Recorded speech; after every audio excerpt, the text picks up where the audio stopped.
Good afternoon. I'm recording an afternoon video today. I usually just do morning salutations. But I had a fun little incident. I was working all morning at this lovely cafe, editing and writing, as I seem to do every day for many hours. And I was trying to get this story.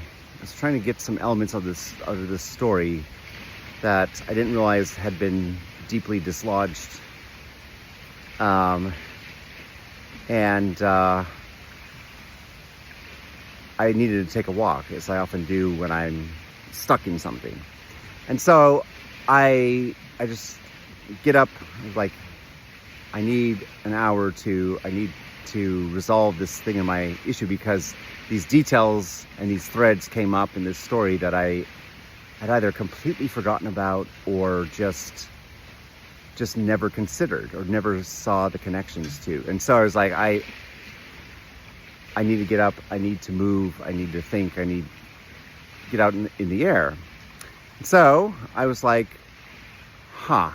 there's all these lovely trails around here, hiking and biking trails, and I was like, well, I'm going to try a direction that I haven't been before. And so I'm just following the trail. There are bikers, a few pedestrians, and it's kind of close to a lake, like everywhere in Sweden, or this part of Sweden especially.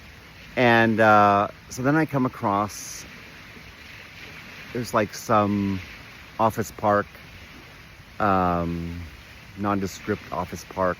And then there's like this nice little boutique hotel. And I like the architecture, I like the style. And then they had some tennis courts. And I was looking to take a certain picture with a certain object on a tennis court for one of my other stories. And I was like, wow, I think I have the opportunity here. And so I walked on, which I thought was just the hotel grounds and tennis courts. I snapped a couple pictures. I don't know how well they turned out, but it's not exactly what I had in mind, but we'll find out if it goes. And so then I'm walking back to the path, the hike, pedestrian and biking path, and this security vehicle comes up towards me.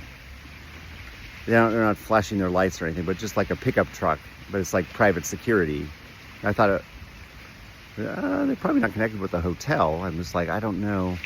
And then it occurred to me, as I was walking towards this truck, they had stopped. They were just waiting for me.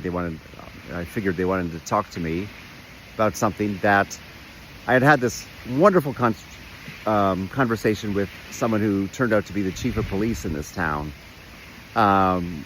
And he told me, we were talking about many things. He was a very interesting guy, asked me a lot of questions too, not in a interrogative police work sort of way, at least I don't think. But he told me about, this is the center of the weapons development industry in Sweden.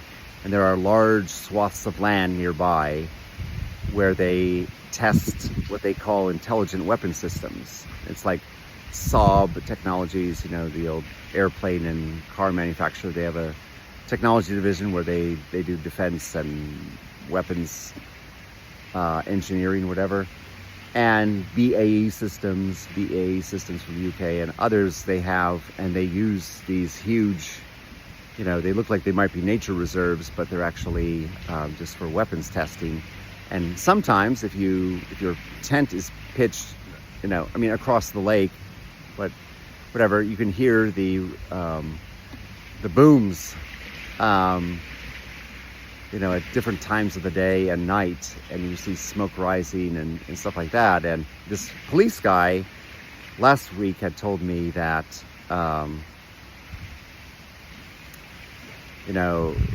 sometimes he knows for a fact that hikers have because there are trails that aren't too far from where these weapons testing zones are. He says that he's known hikers who they think they're taking just a picture along the trail, and then out of nowhere security comes and snatches their camera away from them, or their phone, whatever. And he said, he was just warning me because he knew I was hiking, and that I might end up near these testing zones. But they're in the distance. They're in the distance. They're far from where today's incident took place, which I thought was just near this town, office park, hotel, hiking, not hiking, more pedestrian path. But they come out of nowhere. I don't know if there was a camera around that they were monitoring, that they saw this guy like walking around the grass and taking pictures of a tennis court. What exactly sparked them off? I mean, I admit there probably aren't people like me doing things like that every day, I would guess. And so they stopped me. The one guy gets out of the truck. He addresses me in Swedish, of course, like everyone. And we switched to English. And he was a little bit surprised, like a lot of people. And so he wants to know who I am and what I'm doing. And in this situation I'm in right now, with hiking, my new mission in life, writing, thinking, helping other people, I just realized in that moment, especially to a security guard, how do I answer this guy in a way that's gonna make this a quick and easy encounter for me, that's not gonna tip him off. It's like that I'm just like making up some cover story that I really am some kind of corporate spy or something. And so it's just like it was just because the reason I had gone out on this walk was to resolve some issues in this really, I think it's going to be one of my funnier stories, but also have some depth and context about how our lives have changed in the last several years. And so I'm off in this space. I'm enjoying. There's still a little sunshine, nice breeze, and then I realize he's just asking me these rapid fire questions, and I can't say, my name is Bob Smith. I'm, a director of marketing for this company. I'm in town for a couple days. I'm staying at this hotel. I'm like, my story's a little bit different. I'm not going to lie, because the way technology and surveillance is, he probably knows more about me than I know about myself, just from being on a camera for 10 seconds. And so I was like, well, I'm hiking. I've been in Sweden. I have this new mission. I didn't go into all of that. I didn't send him my links. But I generally explain what I'm doing. Personal challenge, mission, helping other people, inspiring, writing, new businesses, etc., like that, like total transformation of my life. Of course I didn't say all that, but then he's like, you just tell, like, he just doesn't know what to think. And it was like, finally at the end, he explained to me why this got so drawn out, and it was because of how I was dressed and how I seemed to him. To him, I didn't look like a hiker going on this long trek. Okay.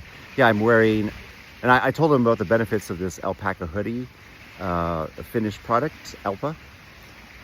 Best piece of clothing I've ever owned. Perfect for this trek. And, Massimo Alba shirt, give a shout out to the great people at Massimo Alba in Milano.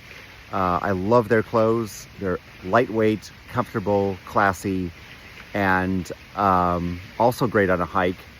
But I think when I said hiker, he was picturing somebody wearing stereotypical polyester, or whatever, hiker gear and the colors and the da-da-da-da-da and the, the quick drying stuff and stuff like that. I was like, no, I have my outer shell. Like yesterday I had to wear it. I had to wear my really great jacket that keeps me nice and dry. But when I get inside or when it's a sunny day, I like to wear regular clothes when I hike. I am the world's #1 walking enthusiast. I've walked everywhere. And I will walk anywhere, but I don't need any special equipment. I have my gear, I have my tent, I have, a rigorously defined set of equipment that I need with me. But so it's like he sees the way I'm dressed, light corduroy pants, which are also perfect, extremely lightweight, classy, quick drying, but they would go very well in any Italian city. So it's like I don't think anything in my story made sense to him. And it didn't cohere with how I looked and how I dressed. So we had this long drawn out conversation. Eventually he asked for my ID. I give him my Finnish passport.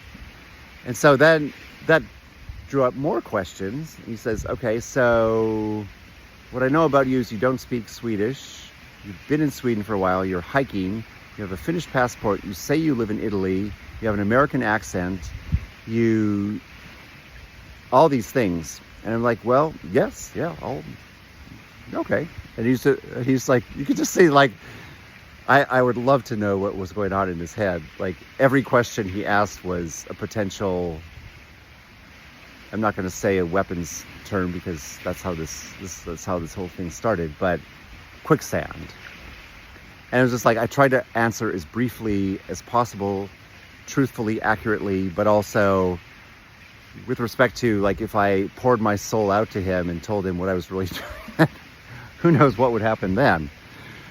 But anyway, we made it through. I think he has a story and I have a story. But yeah, one thing, and he repeated this phrase twice. It's like, I just professed, which was true, is my ignorance about why this area was being so highly protected. Because it was two of them in the truck. They both got out. They both were armed. And, I didn't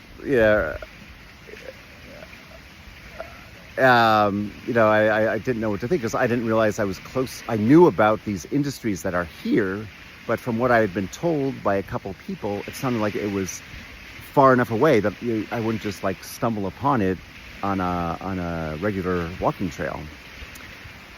But I apparently I did. I mean, I don't think they were working for the hotel. And so, but the phrase he said, because I was professing my ignorance about what they were protecting or what they were monitoring or surveilling, and that I was just hiking. I'm on a hike. I'm just taking a little break in this town and walking around, checking it out. And then he said, well, we control a lot of people. And, and I don't think he meant it quite like that.